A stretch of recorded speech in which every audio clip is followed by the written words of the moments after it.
우리 지난주에 야외 예배 참 잘 다녀왔습니다. 한 주 사이에 날씨가 참 굳어졌네요.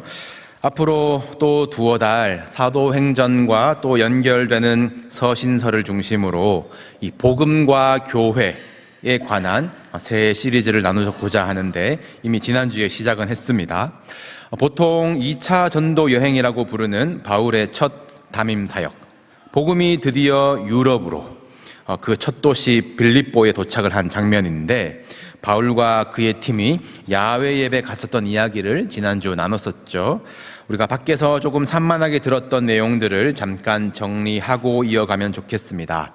바울의 야외 예배에 나타난 복음의 원리를 보았습니다. 이 첫째가 복음에는 하나님의 부르심과 때가 있다라는 거였죠. 이 복음을 위한 일이라고 다 되는 것이 아니다. 예수의 영이 허락하지 아니하신 일도 있는 것이에요. 동쪽으로 애쓰다가 서쪽에서 부르실 때에 이 바울의 팀이 우리를 부르신 줄로 인정함이로라. 그때서야 빌립보로 건너갔습니다. 두 번째는 복음은 밖으로 나가는 것이라고 했습니다. 하나님이 우리를 부르신 이유는 다시 보내시려 하심이요, 또 우리가 모이는 이유도 흩어지기 위해서인 것이에요.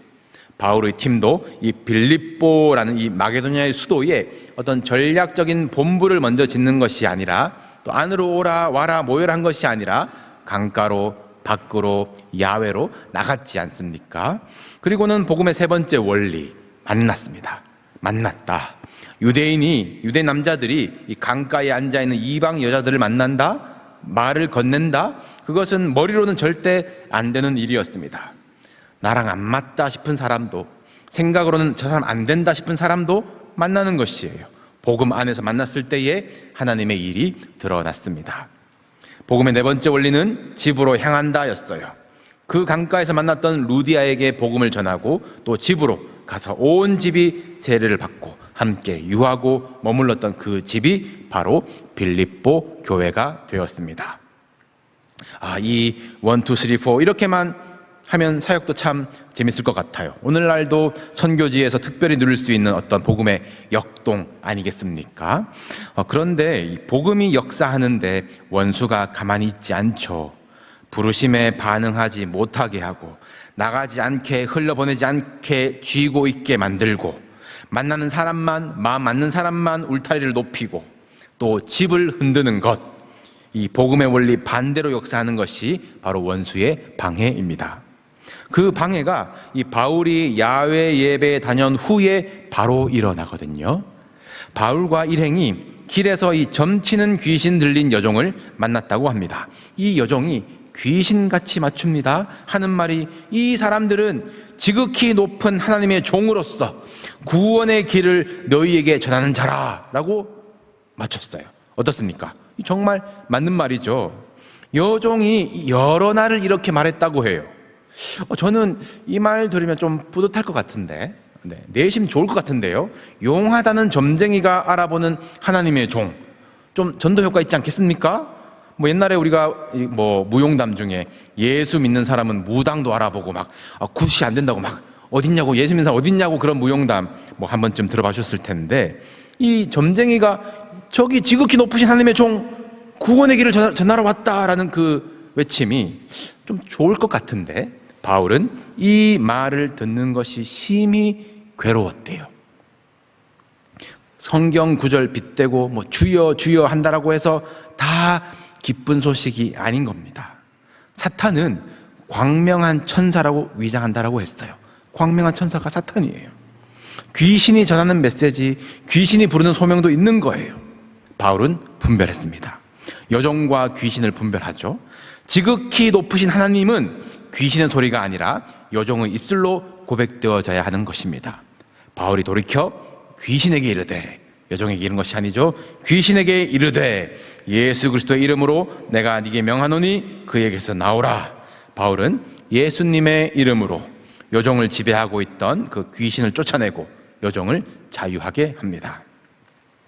귀신의 역사, 오늘날에도 있습니다. 또한 믿는 자에게 약속하신 귀신을 쫓는 권능, 지금도 허락하셨습니다. 여러분 믿으십시오. 하나님께서 우리에게 전신갑주를 입히시고 상대하게 하신 것이 무엇인지 분별하십시오. 혈과 육이 아니라고 했습니다. 하늘의 공중 권세 잡고 우리 사이사이에 역사하는 악의 영들을 상대하는 것이라고 말씀하셨어요. 혈과 육, 사람을 말하는 것입니다. 여러분, 미운 사람, 용서 안 되는 사람, 이해 안 되는 사람 아니에요. 혈과 육 상대하지 마십시오. 미워하게 만드는 영, 용서하지 못하게 만드는 영을 상대하셔야 되는 것입니다. 여러분, 예수 그리스도의 이름으로 명하노니 떠나가라. 우리에게 주신 권능입니다. 여러분, 믿음으로 선포하십시오. 될 줄로 믿습니다. 복음이 역사합니다. 귀신이 즉시 쫓겨가요. 그러자 여종의 집이 어떻게 반응합니까? 복음이 집으로 향하지 못하게 해요. 원수가 거세게 방해합니다. 가장 강력한 힘, 물질로. 보니까 여종의 주인들이 자기 수익의 소망이 끊어진 것을 보고, 이 집은 귀신 눌렸던 한 불쌍한 여종이 해방된 것이 보이지 않아요. 수익 끊겼다, 어떡하냐, 돈이 보입니다. 그래서 이들은 바울과 실라를 잡아다가 죽도록 때리고 복음이 나가지 못하게, 복음이 만나지 못하게 깊은 감옥에 가두어 버립니다. 잠깐 전도하는 기쁨, 한 가정 세례 주는 감격을 허락하시더니 바울과 실라는 여기 빌립보에서 앞으로 모든 인생과 사역 내내 기록하고 회고하는 최고의 고난을 겪게 됩니다. 나중 편지들을 보시면 너네 나 빌립보에서 죽을 뻔한 것 알지? 그럴 만큼 큰 박해와 상처입니다. 그렇게 매맞고 이들을 깊은 옥에 가두고 라고 하는데, 원어에는 최상급이 붙어 있어요. 가장 깊은 옥에 떨어집니다. 바울과 실라의 마음이 어땠을까요? 바나바랑 다닐 땐 이런 일 없었는데, 바나바는 제우스라고 나는 헤르메스라고 그랬는데 바나바가 옳은 거였나? 바나바를 따랐어야 했나? 나는 아직 준비 안 된 건가? 내가 건너오라 환상을 잘못 본 걸까?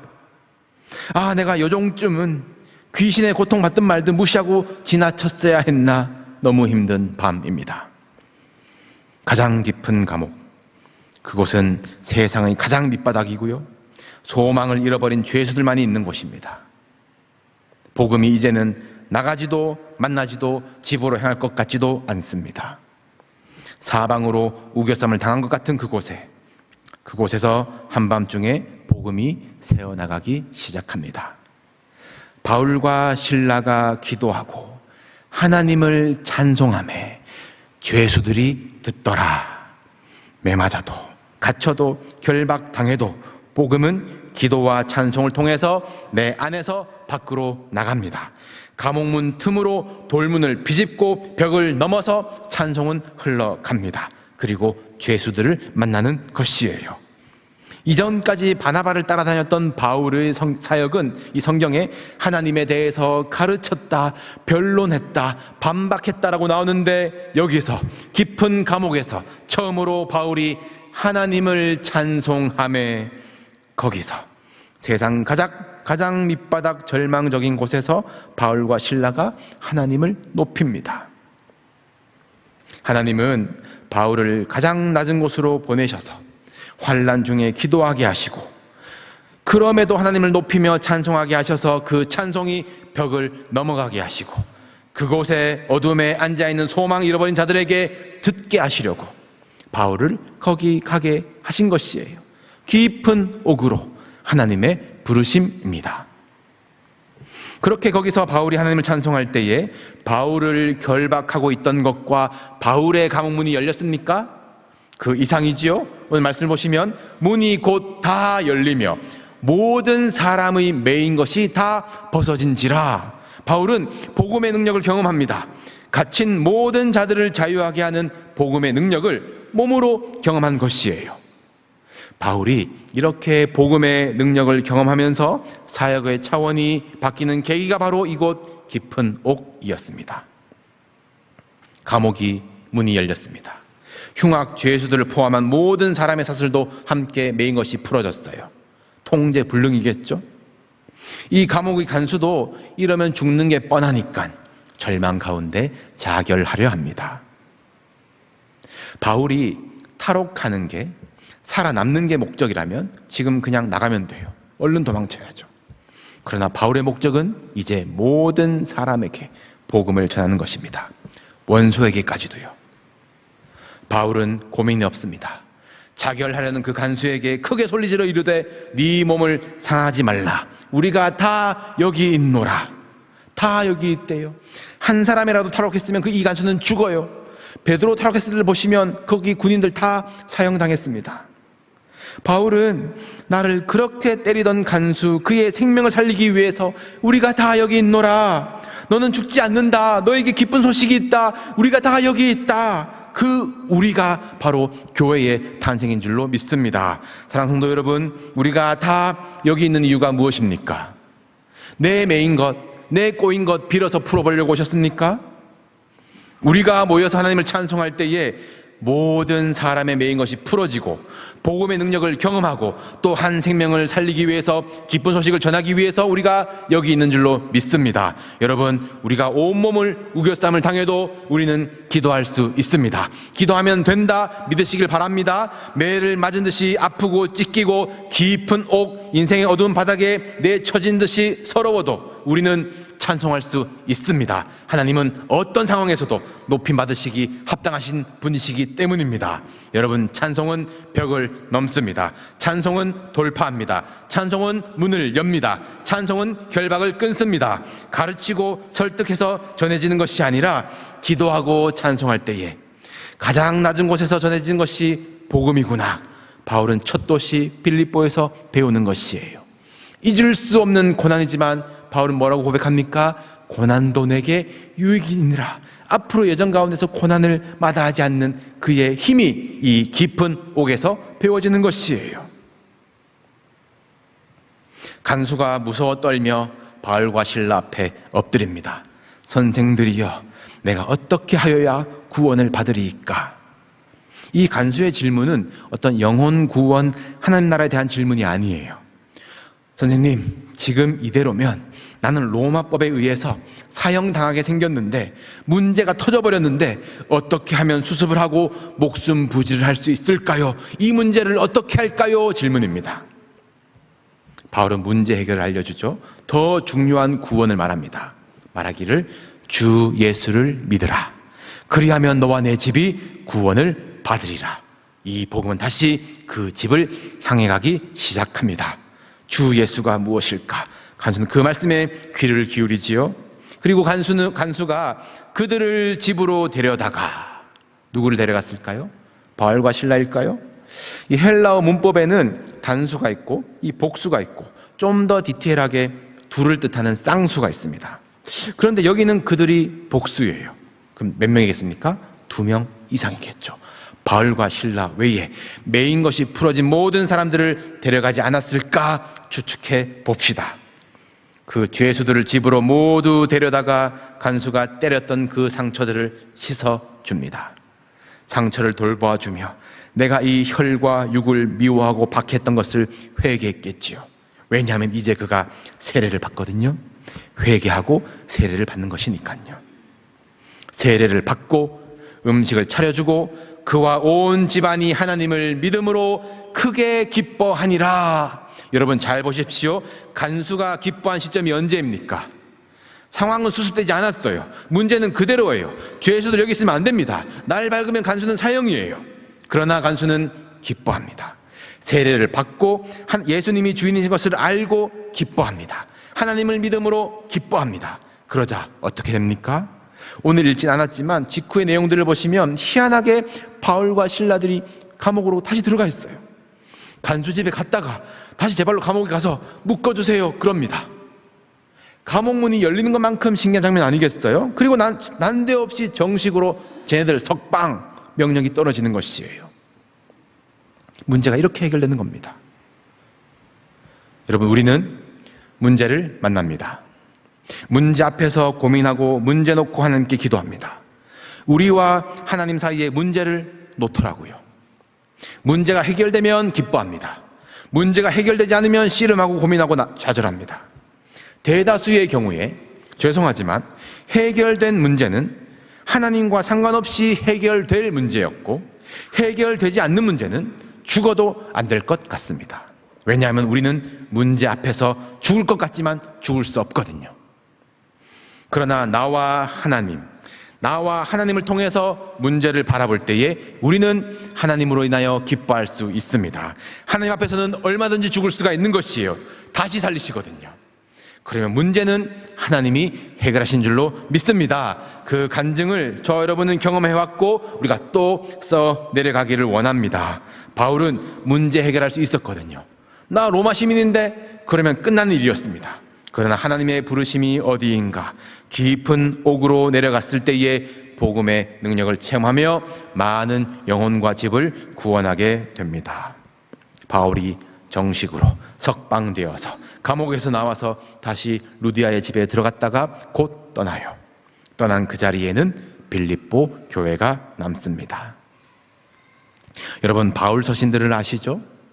1차 전도여행 때 바나바와 함께 썼던 갈라디아 교회, 갈라디아서는 갈라디아 교회에 보낸 편지입니다. 바울 너 사도 맞아? 이 정체성을 꼬투리 잡는 것에 대한 변론의 편지예요. 바울이 뭔가 화나 있습니다.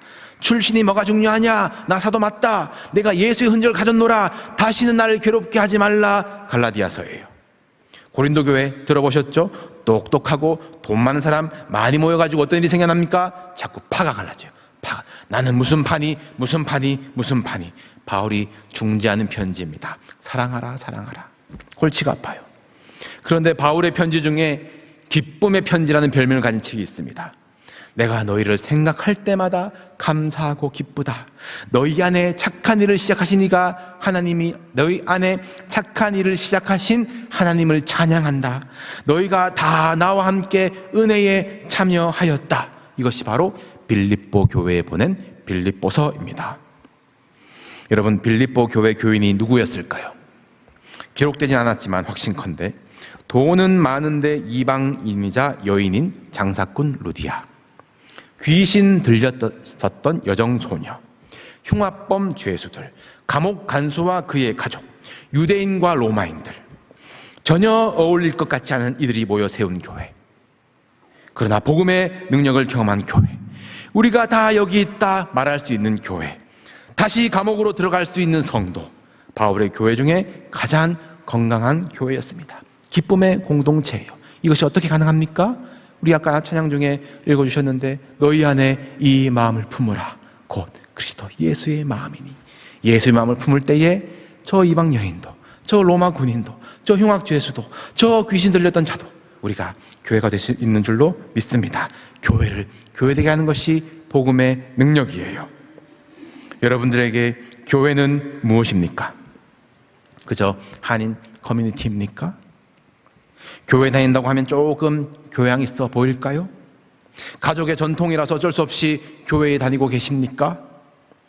이제는 여러분에게 교회가 복음의 능력을 경험하는 곳이 되기를 축복합니다. 예수님이 하늘 보좌를 버리시고 낮은 곳에 오셔서 죽음까지 낮아지시고 깊은 곳에 들어가셨다가 부활하시는 것으로 잠자는 자들의 소망이 되셨듯이 우리 교회도 세상 가장 어두운 곳, 깊은 곳, 소망 없는 곳에 소망 대신 예수님을 전하고 자유하게 하는 그런 공동체가 되기를 소원합니다. 복음의 능력, 말은 참 멋있지요? 복음이 무엇입니까? 오늘 바울이 전한 복음 31절을 함께 읽고 설교를 마무리하겠습니다. 31절 화면 띄워주실까요? 사도행전 16장 31절 말씀 제가 크게 읽겠습니다. 주 예수를 믿으라. 그리하면 너와 내 집이 구원을 받으리라. 예수를 주로 믿는 것, 주 예수, 주로 믿는 것, 그것이 복음을 받아들이는 것이에요. 예수를 주로 내 마음에 모시는 것, 그것이 복음의 메인자입니다. 세상을 주인 삼지 않고 예수를 구주로 모시는 힘이 복음의 능력입니다. 여러분, 깊은 옥 가운데 계십니까? 기도하고 찬송하면 됩니다. 문제 앞에 있습니까? 하나님을 기뻐하면 됩니다. 사랑하는 성도 여러분, 우리 주 예수를 잘 믿읍시다. 예수님을 나의 구주로 모시고 살도록 나부터 애쓰고 그렇게 자녀에게 가르치고 친구에게 전합시다. 세상에 전합시다. 어떻게 전합니까? 기도와 찬송으로. 복음을 위해서라면 매 맞음도 갇힘도 우겨쌈도 선택할 수 있는 용기.